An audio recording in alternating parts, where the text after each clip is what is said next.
जय हिंद। एक joint commissioner और एक डिप्टी कमिश्नर अपने दफ्तर में बैठे हुए रोज की तरह कामकाज निपटा रहे हैं। यानी कि जितना भी फाइल वर्क है उसको निपटाया जा रहा है। अधिकारियों को निर्देश दिए जा रहे हैं कि किस तरह से दफ्तर में काम किया जाना है। अब इसी बीच अचानक से होता यह है कि पुलिस के अधिकारी इन दोनों अधिकारियों के पास पहुंचते हैं और उन्हें कहते हैं कि हमें पता चला है, सबूत मिले हैं कि आपकी ओर से भ्रष्टाचार किया गया है, रिश्वत ली भी जा रही है और दफ्तर में अधिकारियों में खुलेआम रिश्वत बांटी भी जा रही है। इसलिए आप दोनों को गिरफ्तार किया जाता है। और जैसे ही दो कमिश्नरों की गिरफ्तारी होती है उसके बाद मानो भूचाल सा आ जाता है। न सिर्फ जॉइंट कमिश्नर और डिप्टी कमिश्नर को गिरफ्तार किया गया बल्कि दफ्तर में मौजूद और भी कई अधिकारियों की गिरफ्तारियां हुई। इस खबर के बारे में आपको बताएंगे, पर सबसे पहले आपसे अपील कि आप बड़ी संख्या में हमारे वीडियोस को देख रहे हैं पर चैनल सब्सक्राइब नहीं कर रहे। अगर आप इस वीडियो को देख रहे हैं तो फौरन चैनल को सब्सक्राइब कीजिए, बेल नोटिफिकेशन ऑन कीजिए, वीडियो को ज्यादा से ज्यादा शेयर करें और इसके साथ ही अपना कमेंट देना ना भूलें। इस पूरे केस की सच्चाई जानने के लिए वीडियो को बिल्कुल आखिर तक देखें, कतई भी स्किप ना करें। अब ये पूरा मामला समझने के लिए आपको चलना पड़ेगा महाराष्ट्र के मुंबई के अंधेरी स्थित सीब्स के SEZ यानी स्पेशल इकोनॉमिक जोन के दफ्तर में। दरअसल होता यह है कि एक प्राइवेट कंपनी चाहती थी कि स्पेशल इकोनॉमिक जोन में उन्हें एक ऑफिस स्पेस अलॉट कर दिया जाए। इसके लिए प्राइवेट कंपनी का CFO यानी चीफ फाइनेंशियल ऑफिसर शैलेंद्र जानी पहुंच जाता है इस दफ्तर में और जाकर अपनी एप्लीकेशन दे आता है। पर कुछ दिनों बाद शैलेंद्र को पता चलता है कि ऑफिस स्पेस जो अलॉट किया जाना था, इस बारे में जो प्रपोजल था वो ही रिजेक्ट कर दिया गया है। अब अधिकारियों और कर्मचारियों से वो बात करता है पर बात नहीं बनती। इसके बाद कथित तौर पर रिपोर्टेड फैक्ट्स के मुताबिक शैलेंद्र जानी सीधा पहुंच जाता है joint development commissioner CPS Chauhan के पास। उनके पास अपनी बात रखता है कि सर, हमारी कंपनी को SEZ में ऑफिस चाहिए पर वो रिजेक्ट कर दिया गया है, या फिर यूं कहें कि इस पूरे प्रपोजल को ही खत्म कर दिया गया है। मैं चाहता हूं कि हमारे को एक ऑफिस स्पेस दिया जाए। पर आरोप के मुताबिक जॉइंट कमिश्नर कहते हैं कि आपको ऑफिस स्पेस तो मिल जाएगा पर इसकी एवज में 15 लाख रुपए देने होंगे। अब जैसे ही ये बात शैलेंद्र जानी सुनता है उसके कान खड़े हो जाते हैं। वो कहता है कि सर, मैं आपको इस पर रिप्लाई करूंगा अपने सीनियर अधिकारियों से बातचीत करने के बाद। शैलेंद्र जानी के मुताबिक उसे यह भी कहा गया कि अगर पैसे नहीं दिए गए तो कंपनी की डे टू डे फंक्शनिंग यानी कि जो रोज का काम होता है उसमें भी अड़ंगे अड़ा दिए जाएंगे। अब फाइनली शैलेंद्र जानी अपने सीनियर अधिकारियों को इसके बारे में बताता है और अधिकारियों की हरी झंडी मिल जाती है कि 15 लाख रुपए दे दिए जाएं, क्योंकि ऑफिस स्पेस तो वहां पर चाहिए ही चाहिए, काम तो करवाना ही करवाना है। अब इसके लिए 12 दिसंबर का दिन निश्चित किया जाता है, यानी 12 दिसंबर को 15 लाख रुपए की राशि बताए गए व्यक्ति को बताए गए समय और स्थान पर दे दी जाती है। अब शैलेंद्र जानी जब 12 तारीख को ये पैसे दे देता है, उसके बाद कंपनी के अधिकारियों और इसके साथ ही शैलेंद्र जानी के दिमाग में आता है कि देखिए, एक काम तो बिल्कुल लीगल है, हमें ऑफिस स्पेस चाहिए, एक सरकारी प्रक्रिया होती है, उसके तहत ये ऑफिस स्पेस लिया जाना था। पर ये 15 लाख रुपए जो दिए गए ये किस हद तक सही है? ये तो रिश्वत के पैसे हैं और ऐसा करके भ्रष्टाचार को सिर्फ बढ़ावा दिया जा रहा है। अब इसे समझते हुए शैलेंद्र जानी पहुंच जाता है CBI के दफ्तर में। वहां पर जाकर अधिकारियों को सारी बात बताता है कि कैसे उनकी कंपनी को SEZ के अंदर ऑफिस स्पेस चाहिए था पर उसके लिए 15 लाख रुपए की डिमांड की गई, जो कि पूरी भी कर दी गई। पर उनकी कंपनी को और उन्हें यह लगता है कि ये 15 लाख रुपए सिर्फ और सिर्फ रिश्वत के लिए गए हैं, जो कि सरासर गलत है। और इतना ही नहीं, इसके साथ ही दफ्तर में बड़े स्तर पर भ्रष्टाचार का खेल चल रहा है। अब जब CBI के दफ्तर में शैलेंद्र जानी ये सारी बात बताता है, अधिकारियों के कान खड़े हो जाते हैं, उनके पैरों तले जमीन निकल जाती है और इसके बाद एक सरप्राइज चेक या फिर यूं कहें एक रेड प्लान की जाती है। 17 दिसंबर के दिन CBI की एक टीम और विजिलेंस की टीम, जो कि डिपार्टमेंट की टीम होती है, वो पहुंचती है इस दफ्तर के अंदर और सरप्राइज चेक किया जाता है। एक एक कागज को खंगाल कर देखा जाता है। अधिकारियों और कर्मचारियों से पूछताछ का सिलसिला शुरू होता है।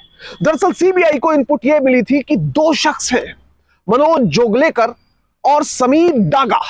ये दोनों ऐसे बिचौलिए हैं जिनके द्वारा रिश्वत अधिकारियों के लिए ली जाती है, और यही दोनों बिचौलिए ऐसे हैं जो रिश्वत ना सिर्फ लेते हैं बल्कि अधिकारियों में उसका डिस्ट्रीब्यूशन भी करते हैं। यानी कि 2 लाख इसके, 5 लाख इसके, 10 लाख इसके, ऐसे करके रिश्वत को प्रॉपर तरीके से डिस्ट्रीब्यूट भी किया जाता है।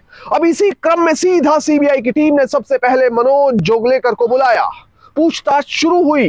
एक एक करके जो भी आरोप लगे थे उन आरोपों के बारे में सवाल किए गए तो मनोज ने कथित तौर पर रिपोर्टेड फैक्ट्स के मुताबिक कई बड़े खुलासे किए। मनोज ने स्वीकार किया कि सर, मैं सीनियर अधिकारियों के लिए रिश्वत लेता हूं। ज्यादा कुछ न कहते हुए सबसे पहले मनोज ने 4 बैग अधिकारियों के सामने लाकर रख दिए, जिनमें एक सफेद रंग का बड़ा बैग था और इसके साथ ही 3 छोटे बैग थे। अब ये जब बैग अधिकारियों ने देखे, उन्होंने पूछा कि ये क्या है। मनोज ने कहा कि ये सर रिश्वत का पैसा है। अधिकारियों ने सभी बैग खोलकर देखे और बैग खोलकर जब देखा गया तो सभी के पैरों तले जमीन निकल गई। दरअसल बैग के अंदर काफी ज्यादा एनवेलप यानी लिफाफे पड़े हुए थे और हर लिफाफे में पैसे पड़े हुए थे।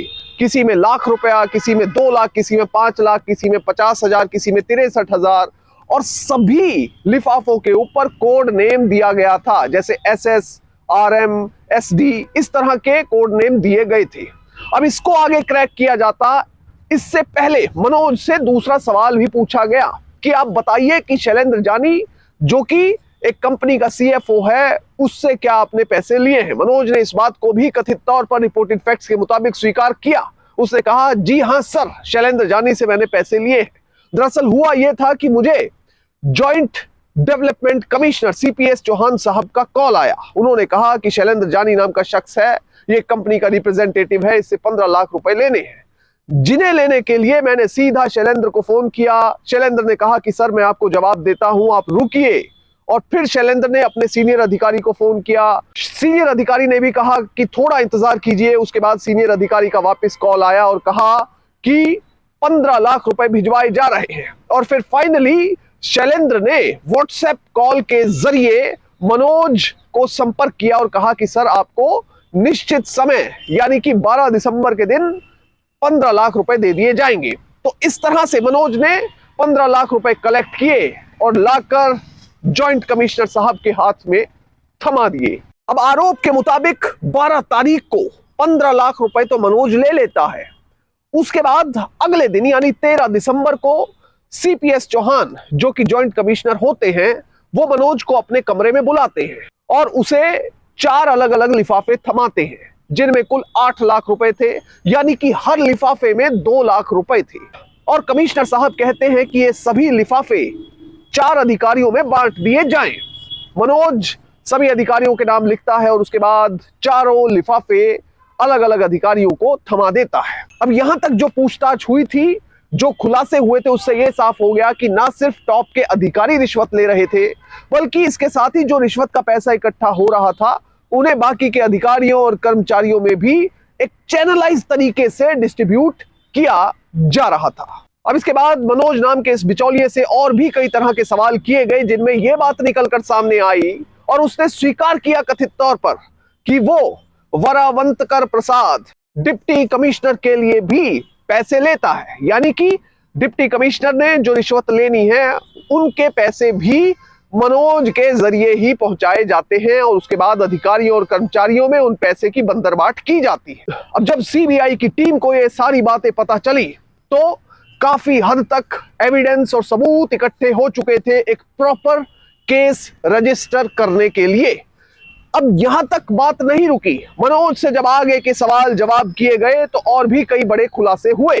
आरोप के मुताबिक मनोज जोगलेकर ने बताया कि महाराष्ट्र में विधानसभा चुनाव में कोड ऑफ कंडक्ट लगने से पहले उसने डिप्टी डेवलपमेंट कमिश्नर को 15 लाख रुपए के रिश्वत के पैसे लाकर दिए थे, जिसका उसके पास जीता जागता एक प्रमाण है।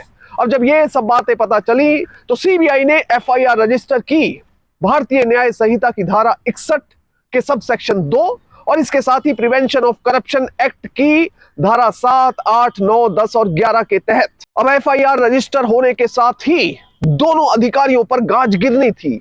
सीबीआई की टीम इन अधिकारियों के पास पहुंचती है, जॉइंट कमिश्नर साहब के पास पहुंचकर उन्हें अरेस्ट किया जाता है और बताया जाता है कि आपके द्वारा किस तरह से भ्रष्टाचार किया जा रहा है, और इसके साथ ही डिप्टी कमिश्नर को भी अरेस्ट कर लिया जाता है और दोनों को आगे की कार्रवाई के लिए मजिस्ट्रेट के सामने पेश किया जाता है। अब ना सिर्फ इन दोनों बड़े अधिकारियों की गिरफ्तारी होती है, इसके साथ ही और भी जो सबऑर्डिनेट अधिकारी और कर्मचारी थे उनकी भी गिरफ्तारी की जाती है। बहरहाल माननीय अदालत का जो भी फैसला इस केस में होगा उसे ही अंतिम सत्य और अंतिम तथ्य माना जाएगा। पर इस पूरे केस से हमें सीख क्या मिलती है? हमें सीख यही मिलती है कि भ्रष्टाचार और अनैतिक गतिविधियां हमेशा इंसान के लिए समस्याएं ही खड़ा करती हैं। हो सकता है कि कई ऐसी पोजीशंस होती हैं जिनमें पावर होती है, वहां पर रोज के 5 लाख रुपए, 50 लाख रुपए भी कोई आदमी आपको देने के लिए तैयार हो जाएगा। पर जो ये भ्रष्टाचार है ये ज्यादा लंबे समय तक नहीं चलता। इसलिए ये बात समझ लीजिए कि जो भ्रष्टाचारी है उसकी उम्र ज्यादा लंबी नहीं होती। 5 महीने, 10 महीने, साल, 2 साल, 5 साल, 10 साल भी चल सकता है, पर एक ना एक दिन कानून के हाथ भ्रष्टाचारी तक जरूर पहुंचते हैं, वो गिरफ्तार होता है। इसलिए हमेशा ईमानदारी से अपने कर्तव्य का पालन करें और देश के विकास में योगदान दें। इस देश को विकसित भारत बनाने का प्रयत्न जारी रखें। जय हिंद।